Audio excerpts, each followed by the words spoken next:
Gira voce che l'edificio più alto di Roma sia la Basilica di San Pietro, nonostante i grattacieli e tutto quanto. Quanto c'è di vero in questa cosa e quanto c'è invece di falso, di mito popolare.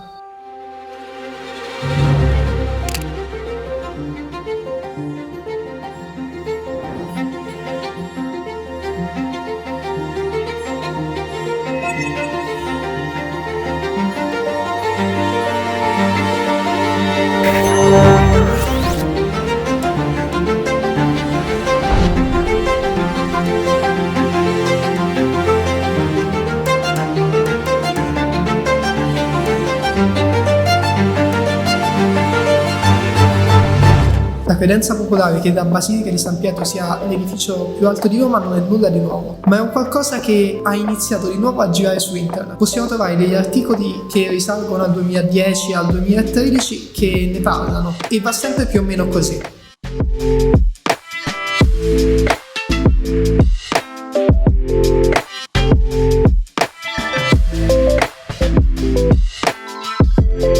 Si racconta che nei patti lateranensi sia scritto da qualche parte che per preservare il patrimonio culturale e artistico non bisogna costruire nulla di più alto della Basilica di San Pietro. Tuttavia questo non si trova né nei patti, né nella loro revisione, né chiedendo agli stessi musei vaticani se c'è un documento che attesti qualcosa del genere. Si dice che alcuni cantieri abbiano smesso di costruire per paura di diventare più alti e di far arrabbiare il Papa. Anche questo lo stesso Vaticano lo nega. Ma allora qual è l'edificio più alto di Roma?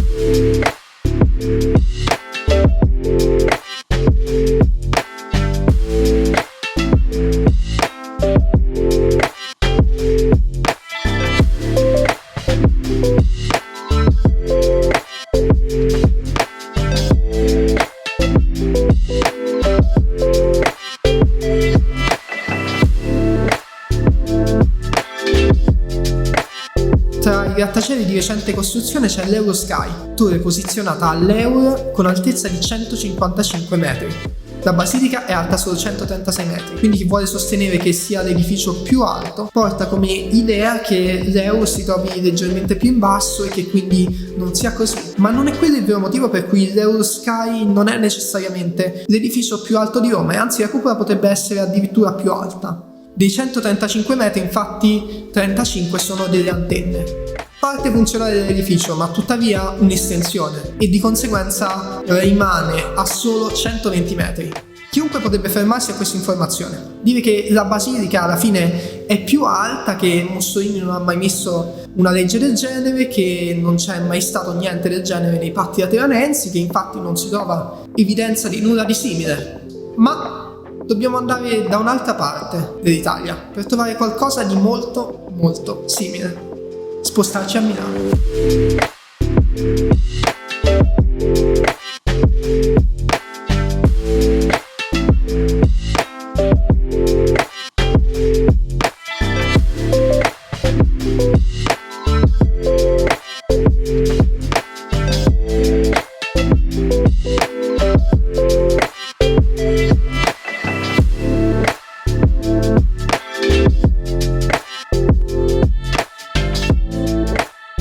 Un aneddoto interessante infatti è quello che colloca un'altra legge fatta durante il periodo fascista, espressamente voluta da Mussolini, così come quella di Roma, che dice che nulla può essere più alto a Milano della Madonnina che posta sul Duomo. Innanzitutto, di cosa stiamo parlando? La Madonnina è una statua alta circa 4 metri che si posiziona all'altezza di 108,5 metri ed è effettivamente stato per molto il punto più alto in cui un qualsiasi edificio costruito dagli umani si trovasse a Milano. Anche in questi casi non si trova nulla di scritto per quanto riguarda questa legge, ma la credenza popolare vuole che la Madonnina fosse il punto più alto di Milano e non si potesse costruire nulla di più alto di quello. So che vi state chiedendo, ma i grattacieli allora? Beh, per quanto riguarda i grattacieli, il modo in cui è stata mantenuta questa tradizione è stata mantenendo un accordo tra il comune di Milano e la Curia, che ogni volta che veniva costruito un grattacielo dovevano litigare tantissimo fino a raggiungere l'accordo che va bene, costruite il grattacielo, fatelo più alto del Duomo, ma metteteci una Madonnina sopra o comunque una piccola copia. È infatti vero che a Milano si trovano 4 Madonnine al momento. Questo dà un po' più di credibilità alla storia rispetto a quella che ci troviamo a Roma. Potrebbe esserci stato qualcosa di vero nel non dover costruire qualcosa di più alto del Duomo di Milano e della sua Madonnina. Tuttavia, se andiamo a vedere nel dettaglio, c'è qualcosa che non è di carattere folcloristico e non è nemmeno qualcosa che ha a che fare con la religione, perché uno dei problemi sempre più attuali di Milano è quello della falda acquifera.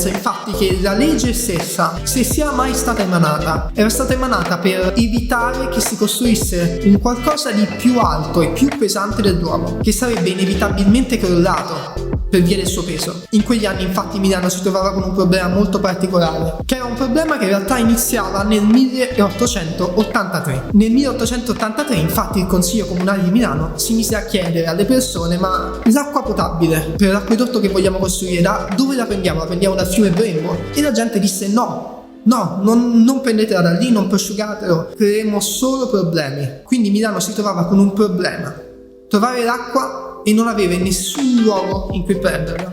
Al che, dopo un periodo di riflessione, il Consiglio Comunale decise di prenderlo dalla falda acquifera, su cui Milano era piazzata.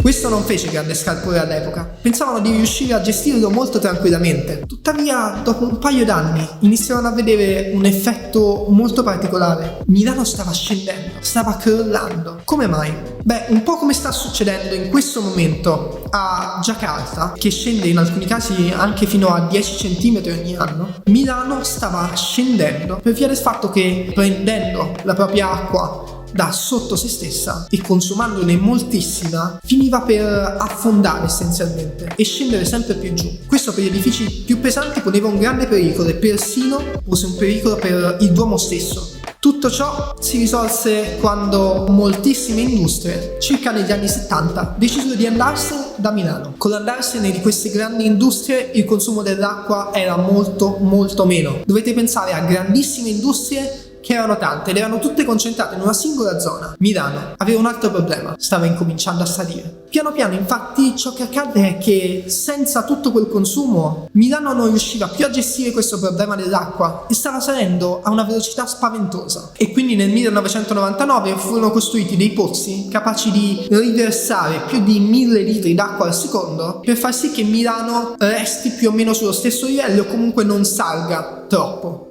Così come lo scendere drasticamente, anche il salire può creare dei grandi problemi. Negli anni sono state proposte diverse soluzioni per evitare di sprecare tutta questa acqua. Uno dei più grandi e dei più noti era il canale sotterraneo che sarebbe stato costruito da Metropolitana Milanese, che avrebbe dovuto anche difendere Milano dalle alluvioni costanti del Seveso. Questo progetto non è mai riuscito veramente ad andare in porto e quindi Milano tuttora si trova con questo problema, ma si trova con più grattacieli, con più madonnine e addirittura ogni volta, tuttora, che non c'è questa legge, che non c'è quest'idea che bisogna costruire per forza una madonnina, non bisogna litigare con la curia e tutte queste cose qua, quando viene costruito un grattacielo a Milano gli viene posta sopra una madonnina. Forse è solo diventato parte della tradizione di nascondere una piccola statua sopra ogni alto edificio della città. E per questo episodio della nostra storia in breve è tutto. Spero vi sia piaciuto questo viaggio tra Milano e Roma in cui si racconta di cosa non si può fare e cosa si può costruire di più alto e meno alto. Se siete interessati a questo tipo di storie